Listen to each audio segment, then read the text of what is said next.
ಇವತ್ತಿನ ವಿಡಿಯೋದಲ್ಲಿ 1 ವರ್ಷಕ್ಕೆ ಬೇಕಾಗುವಷ್ಟು ಮನೆಯಲ್ಲೇ ಮಾಡುವಂತಹ ಸಾಂಬಾರು ಪುಡಿನ ಮಾಡಿ ತೋರಿಸ್ತಾ ಇದ್ದೀನಿ. ನಾನಿಲ್ಲಿ ತೋರಿಸ್ತಾ ಇರುವಂತಹ ಅಳತೆಗೆ 3 ರಿಂದ 3.25 kg ಆಗುವಷ್ಟು ಸಾಂಬಾರು ಪುಡಿ ರೆಡಿ ಆಗುತ್ತೆ. ಹಾಗೆ ಪ್ರತಿಯೊಂದನ್ನು ಸಹ ಅಳತೆ ಪ್ರಕಾರ ತೋರಿಸ್ತಾ ಹೋಗ್ತೀನಿ. ನಿಮಗೇನಾದರೂ ಅದರಲ್ಲಿ ಅಳತೆ ಗೊತ್ತಾಗ್ತಾ ಇಲ್ಲ ಅಂತ ಅಂದರೆ ನಾನು ಡಿಸ್ಕ್ರಿಪ್ಷನಲ್ಲಿ ಅದರದ್ದು ಏನೇನು ಅಳತೆ ಇರುತ್ತೆ ಅದನ್ನೆಲ್ಲ ಹಾಕಿರ್ತೀನಿ. ಒಂದ್ಸಲ ಹೋಗಿ ಚೆಕ್ ಮಾಡಿ ನೋಡಿ. ಮೊದಲಿಗೆ ಸಾಂಬಾರು ಪುಡಿನ ಮಾಡೋದಕ್ಕೆ ನಾನು ಏನೆಲ್ಲ ಇಂಗ್ರೀಡಿಯೆಂಟ್ಸ್ನ ತೊಗೊಂಡಿದ್ದೀನಿ ಅಂತ ತೋರಿಸ್ಬಿಡ್ತೀನಿ. ನಾನಿಲ್ಲಿ ತೋರಿಸ್ತಾ ಇರುವಂತಹ ಕಾಳುಗಳನ್ನೆಲ್ಲ ಒಂದ್ಸಲ ನೀರಲ್ಲಿ ತೊಳೆದು ಆ ಮೆಣಸಿನಕಾಯಿ ಕಾಳು ಎಲ್ಲನೂ ಸಹ 2 ದಿನ ಬಿಸಿಲಲ್ಲಿ ಒಣಗಿಸಿ ನಂತರ ತೋರಿಸ್ತಾ ಇದ್ದೀನಿ. ಮೆಣಸಿನಕಾಯಿನೂ ಅಷ್ಟೇ ನೀರಲ್ಲಿ ಒಂದ್ಸಲ ತೊಳೆದುಬಿಟ್ಟು ನಂತರ ಒಣಗಿಸಿಟ್ಕೊಂಡಿದ್ದೀನಿ. ಯಾಕೆ ಅಂದರೆ ಮೆಣಸಿನಕಾಯಿನ ಕಾಲಲ್ಲಿ ತುಳಿಯೋದು ಹಾಗೆ ಧೂಳೆಲ್ಲ ಇರುತ್ತಲ್ಲ, ಹಾಗಾಗಿ ಒಂದ್ಸಲ ತೊಳೆದು ಬಳಸಿದ್ರೆ ಒಳ್ಳೆಯದು. ನೀವು ಬೇಕಿದ್ರೆ ಹಾಗೆ ಡೈರೆಕ್ಟಾಗೂ ಸಹ ಬಳಸ್ಕೋಬೋದು. ಮೊದಲಿಗೆ ನಾನಿಲ್ಲಿ ಅರ್ಧ kg ಆಗುವಷ್ಟು ಗುಂಟೂರು ಮೆಣಸಿನಕಾಯಿನ ತೊಗೊಂಡಿದ್ದೀನಿ. ನೆಕ್ಸ್ಟ್ ಇಲ್ಲಿ ಅರ್ಧ kg ಆಗುವಷ್ಟು ಬ್ಯಾಡಗೆ ಮೆಣಸಿನಕಾಯಿನ ತೊಗೊಂಡಿದ್ದೀನಿ. ಬ್ಯಾಡಗೆ ಮೆಣಸಿನಕಾಯಿ ನಾನು ಬಳಸಿರೋದು ಖಾರ ಇದೆ, ಹಾಗಾಗಿ ಅರ್ಧ kg ಮಾತ್ರ ತೊಗೊಂಡಿದ್ದೀನಿ. ಕಲ್ಲರು ಸಹ ಚೆನ್ನಾಗಿ ಬರುತ್ತೆ, ಖಾರನೂ ಆಗುತ್ತೆ ಪುಡಿ, ಅದಕ್ಕೋಸ್ಕರ. ನಂತರ 1 kg ಆಗುವಷ್ಟು ಹಸಿರು ಧನಿಯಾನ ತೊಗೊಂಡಿದ್ದೀನಿ. ನೆಕ್ಸ್ಟ್ ಇಲ್ಲಿ 150 ಗ್ರಾಮ್ ಆಗುವಷ್ಟು ಕಡಲೆಕಾಳನ್ನು ತೊಗೋಬೇಕು. 50 ಗ್ರಾಮ್ ಆಗುವಷ್ಟು ಕರಿಬೇವನ್ನು ತೊಗೊಂಡಿದ್ದೀನಿ. ಆದಷ್ಟು ಫ್ರೆಶ್ ಆಗಿರುವಂತಹ ಕರಿಬೇವನ್ನೇ ಬಳಸ್ಕೊಳ್ಳಿ, ಆಗ ರುಚಿ ಚೆನ್ನಾಗಾಗುತ್ತೆ ಪುಡಿದು. ಅಕ್ಕಿ 250 ಗ್ರಾಮ್ ಆಗುವಷ್ಟು ತೊಗೊಂಡಿದ್ದೀನಿ. ನಂತರ ತೊಗರಿಬೇಳೆ ತೊಗೊಂಡಿದ್ದೀನಿ. ತೊಗರಿಬೇಳೆ 1/4 kg ಆಗುವಷ್ಟು ತೊಗೊಂಡಿದ್ದೀನಿ ನಾನಿಲ್ಲಿ. ನೆಕ್ಸ್ಟ್ ಇಲ್ಲಿ 200 ಗ್ರಾಮ್ ಆಗುವಷ್ಟು ಜೀರಿಗೆನ ತೊಗೊಂಡಿದ್ದೀನಿ. ಬೇಳೆ ಸಾಂಬಾರು ಪುಡಿಗೆಲ್ಲ ಜೀರಿಗೆ ಸ್ವಲ್ಪ ಜಾಸ್ತಿನೇ ಇರಬೇಕು, ಆಗ ರುಚಿ ಚೆನ್ನಾಗಾಗುತ್ತೆ. ನಂತರ 50 ಗ್ರಾಮ್ ಆಗುವಷ್ಟು ಉದ್ದಿನಬೇಳೆ ತೊಗೊಂಡಿದ್ದೀನಿ. 200 ಗ್ರಾಮ್ ಆಗುವಷ್ಟು ಹೆಸರು ಕಾಳು. ನೆಕ್ಸ್ಟ್ ಇಲ್ಲಿ ಮೆಣಸು ತೊಗೊಂಡಿದ್ದೀನಿ. 50 ಗ್ರಾಮ್ ಆಗುವಷ್ಟು ಮೆಣಸು. 50 ಗ್ರಾಮ್ ಆಗುವಷ್ಟು ಕಡಲೆಬೇಳೆ ತೊಗೊಂಡಿದ್ದೀನಿ. 10 ಗ್ರಾಮ್ ಆಗುವಷ್ಟು ಚಕ್ಕೆ ಹಾಕೋಬೇಕು. ಚಕ್ಕೆ ತುಂಬ ಜಾಸ್ತಿ ಹಾಕೋದು ಬೇಡ, ಸ್ವಲ್ಪನೇ ಹಾಕೊಳ್ಳಿ. ನಂತರ ಇಲ್ಲಿ 25 ಗ್ರಾಮ್ ಆಗುವಷ್ಟು ಗಸಗಸೆ ಹಾಕ್ಕೊಂಡಿದ್ದೀನಿ. ನಂತರ 50 ಗ್ರಾಮ್ ಆಗುವಷ್ಟು ಅರಿಶಿಣದ ಕೊಂಬನ್ನ ತೊಗೊಂಡಿದ್ದೀನಿ. ನೀವು ಬೇಕಿದ್ರೆ ಅರಿಶಿಣದ ಪುಡಿನೂ ಸಹ ಬಳಸ್ಕೋಬೋದು. ನಂತರ ಒಣ ಕೊಬ್ಬರಿ 25 ಗ್ರಾಮ್ ಆಗುವಷ್ಟು ತೊಗೊಂಡಿದ್ದೀನಿ.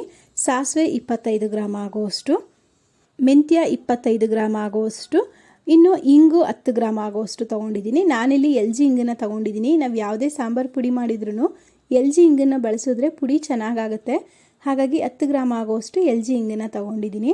ಈಗ ಇದನ್ನೆಲ್ಲ ಒಂದೊಂದೇ ಬಾಣಲೆಗೆ ಹಾಕಿ ನಿಧಾನವಾಗಿ ಫ್ರೈ ಮಾಡ್ಕೋಬೇಕು. ನಾನು ಮೊದಲಿಗೆ ಯಾವಾಗ್ಲೂ ಬೇರೆ ಪದಾರ್ಥಗಳನ್ನ ಹುರಿದು ಕೊನೆಯಲ್ಲಿ ನಾನು ಮೆಣಸಿನ್ಕಾಯಿನ ಹುರ್ಕೊಳ್ತೀನಿ. ಯಾಕೆಂದರೆ ಮೆಣಸಿನ್ಕಾಯಿ ಘಾಟ್ ಬಂದುಬಿಟ್ರೆ ನಮಗೆ ಹುರಿಯೋದಕ್ಕೆ ಬೇರೆ ಪದಾರ್ಥಗಳನ್ನ ಕಷ್ಟ ಆಗುತ್ತೆ. ಹಾಗಾಗಿ ಮೊದಲು ಎಲ್ಲ ಪದಾರ್ಥಗಳನ್ನ ಹುರಿದು ಕೊನೆಯದಾಗಿ ಮೆಣಸಿನ್ಕಾಯಿನ ಹುರ್ಕೊಳ್ತೀನಿ. ಕರಿಬೇವನ್ನ ಪೂರ ಗರಿಗರಿ ಆಗೋವರೆಗೂ ಸ್ಟವ್ನ ಸಿಮ್ಮಲ್ಲಿ ಇಟ್ಕೊಂಡೆ ಫ್ರೈ ಮಾಡಿ ತೆಗೆದಿಟ್ಕೋಬೇಕು.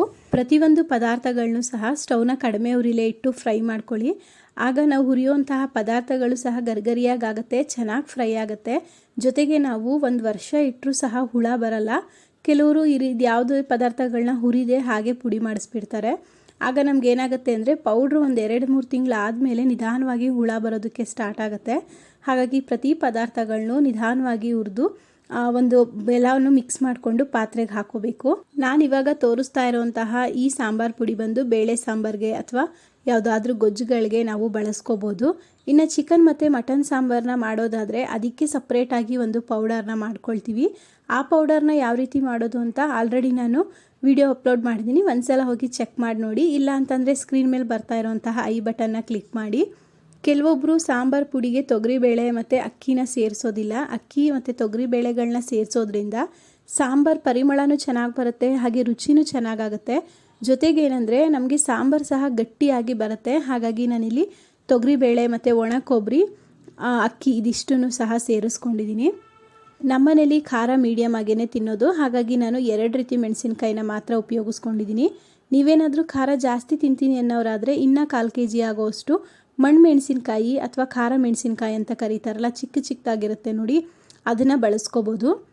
ಕೊಬ್ಬರಿನ ಫ್ರೈ ಮಾಡ್ಕೋಬೇಕಾದ್ರೆ ಅದು ಸ್ವಲ್ಪ ಜಾಸ್ತಿ ಬ್ರೌನ್ ಕಲರ್ ಆಗೋವರೆಗೂ ಫ್ರೈ ಮಾಡ್ಕೊಳ್ಳಿ. ಯಾಕೆ ಅಂದರೆ ಕಾಯಿಗೆ ಸಂಬಂಧಪಟ್ಟಿರೋದಾಗಿರೋದ್ರಿಂದ ನಾವು ಚೆನ್ನಾಗಿ ಫ್ರೈ ಮಾಡಿಲ್ಲ ಅಂದರೆ ಸಾಂಬಾರು ಪುಡಿ ತುಂಬ ಬೇಗ ಹಾಳಾಗೋ ಚಾನ್ಸ್ ಇರುತ್ತೆ. ಇನ್ನು ಕೊನೆಯದಾಗಿ ಮೆಣಸಿನಕಾಯಿನ ಫ್ರೈ ಮಾಡಬೇಕಾದ್ರೆ 1 ಸ್ಪೂನ್ ಆಗೋಷ್ಟು ಎಣ್ಣೆನ ಹಾಕ್ಕೊಂಡು ಮೊದಲಿಗೆ ನಾನಿಲ್ಲಿ ಬ್ಯಾಚ್ ವೈಸ್ ಆಗಿ ಬ್ಯಾಡಗೆ ಮೆಣಸಿನಕಾಯಿನ ಫ್ರೈ ಮಾಡ್ಕೊಳ್ತಿದ್ದೀನಿ. ಅರ್ಧ kg ಆಗೋಷ್ಟು ಒಂದೇ ಸಲ ಹಾಕಿ ಫ್ರೈ ಮಾಡಿಕೊಂಡ್ರೆ ಕೆಲವೊಂದು ಮೆಣಸಿನಕಾಯಿ ಫ್ರೈ ಆಗಿರುತ್ತೆ, ಕೆಲವೊಂದು ಹಾಗೆ ಇರುತ್ತೆ. ಹಾಗಾಗಿ 1-2 ಸಲ ಸ್ವಲ್ಪನೇ ಹಾಕ್ಕೊಂಡು ಫ್ರೈ ಮಾಡಿ ತೆಗೆದಿಟ್ಕೊಂಡಿದ್ದೀನಿ. ಇನ್ನು ನೆಕ್ಸ್ಟ್ ಇಲ್ಲಿ ನಾನು ಗುಂಟೂರು ಮೆಣಸಿನಕಾಯಿಗೆ 10 ಗ್ರಾಮ್ ಆಗೋಷ್ಟು ಇಂಗನ್ನ ಸೇರಿಸ್ಕೊಂಡು ಇದು ಸ್ವಲ್ಪ ಬಣ್ಣ ಬದಲಾಗೋವರೆಗೂ ಫ್ರೈ ಮಾಡಿ ತೆಗೆದಿಟ್ಕೊಳ್ತಿದ್ದೀನಿ. ಸ್ಟವ್ನ ಸಿಮ್ಮಲ್ಲಿ ಇಟ್ಕೊಂಡೆ ಮೆಣಸಿನ್ಕಾಯಿನ ಫ್ರೈ ಮಾಡ್ಕೊಳ್ಳಿ. ಆಗ ಘಾಟು ಜಾಸ್ತಿ ಆಗೋದಿಲ್ಲ, ಜೊತೆಗೆ ಮೆಣಸಿನ್ಕಾಯಿಗಳು ಸಹ ಗರ್ಗರಿಯಾಗಿ ಚೆನ್ನಾಗಾಗತ್ತೆ. ನೋಡಿ, ಎಲ್ಲನೂ ಫ್ರೈ ಮಾಡಿಕೊಂಡು ಇದನ್ನು ಮತ್ತೆ ಒಂದು 3 ಗಂಟೆಗಳ ಕಾಲ ಬಿಸಿಲಲ್ಲಿ ಒಣಗೋದಕ್ಕೆ ಇಟ್ಟಿದ್ದೀನಿ. ಬಿಸಿಲಲ್ಲಿ ಪೂರ್ತಿ ಮತ್ತೆ ಒಂದು ಸಲ ಒಣಗಿದ ಮೇಲೆ ಇದನ್ನು ಮಿಲ್ಲಿಗೆ ತೊಗೊಂಡೋಗಿ ಪೌಡ್ರ್ ಮಾಡಿಸ್ಕೊಂಡು ಈ ರೀತಿಯಾಗಿ ಜರಡಿ ಆಡಿ ಇಟ್ಕೋಬೇಕು. ಮಿಲ್ ಮಾಡಿಸೋಂತಹ ಯಾವುದೇ ಒಂದು ಪೌಡ್ರ್ ಆದ್ರೂ ಸಹ ಒಂದು ಸಲ ಜರಡಿ ಆಡಿಕೊಂಡ್ರೆ ಒಳ್ಳೆಯದು.